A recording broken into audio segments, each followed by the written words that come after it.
গণঅভ্যুত্থানে ব্যাপক পরিমাণের নারীরা অংশগ্রহণ করেছিল। আপনারা দেখেছেন গণঅভ্যুত্থান চলাকালীন কোন নারী নিপীড়নের শিকার হয় নাই, সারা দেশে কোনো ধর্ষণের মতো ঘটনা ঘটে নাই।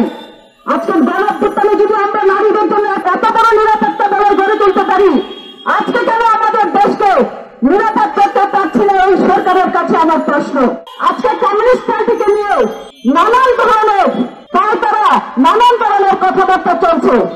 শুধু এই সরকারকে এবং এখানে যারা আছেন উগ্রপন্থী সহ যারা এই নানান ধরনের পায়তারা করছেন তাদের কাছে স্পষ্টভাবে বলে দিতে চাই, এই কমিউনিস্ট পার্টি গত 15 বছর আওয়ামী লীগের স্বার্থের বিরুদ্ধে যুদ্ধ করেছে, আওয়ামী লীগের বিরুদ্ধে লড়াই করেছে, সংগ্রাম করেছে। এবং আপনারা জানেন যে 14 সালের যে নির্বাচন, সেই নির্বাচনে কমিউনিস্ট পার্টি অংশগ্রহণ করে নাই, প্রশাসনের নির্বাচনে কমিউনিস্ট পার্টি অংশগ্রহণ করে নাই। 18 সালের যে নির্বাচন, সেই নির্বাচনে কমিউনিস্ট পার্টি সবার আগে বয়কট করেছে। এবং সর্বশেষ 24 সালের যে নির্বাচন, সেই নির্বাচন আমি দাবির যে নির্বাচন, সেই নির্বাচনের বিরুদ্ধে সারা দেশের মানুষকে ঐক্যবদ্ধ করেছে, জনমত গড়ে তুলেছে সেই নির্বাচনের বিরুদ্ধে।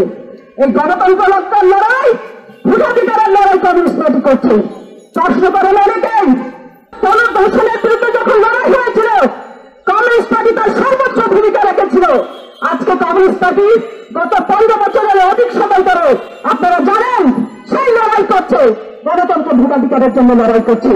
ফ্যাসিবাদী আওয়ামী লীগকে এই দেশ থেকে তাড়ানোর জন্য এবং তাদের যে ফ্যাসিবাদ এবং স্বৈরতন্ত্রের বিরুদ্ধে যে তীব্র লড়াই বামপন্থীরা কমিউনিস্ট পার্টিরা করে তুলেছে।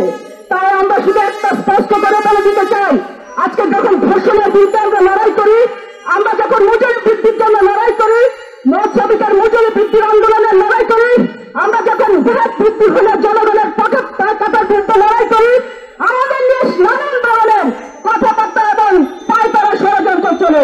এইগুলি দয়া করে বন্ধ করেন। আর এই দেশের সকল বিপদবান মানুষকে আমি বলতে চাই, আপনারা সবসময় কমিউনিস্ট পার্টির পাশে ছিলেন, অভূতপূর্ব সমর্থন কমিউনিস্ট পার্টির দরবার আপনাদের কাছ থেকে পেয়েছে, আপনাদেরকে ধন্যবাদ।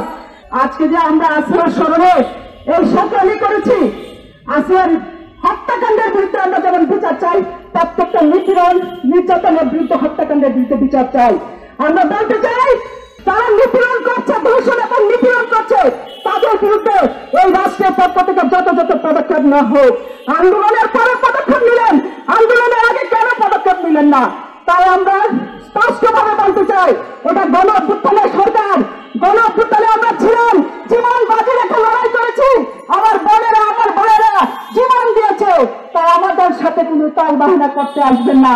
যথাযথ বিচার করেন, একজন নিপীড়িত যেন জেলখানার বাইরে না থাকে তাকে গ্রেপ্তার করেন, দৃষ্টান্তমূলক শাস্তি দেন। সংগ্রামী বন্ধুরা, এই শাস্তির দাবি করে সবাইকে আগামী দিনের বামপন্থীদের যে লড়াই, সেই লড়াইয়ের সমবেত হওয়ার আহ্বান জানিয়ে আমি আমার বক্তব্য এখানে শেষ করলাম।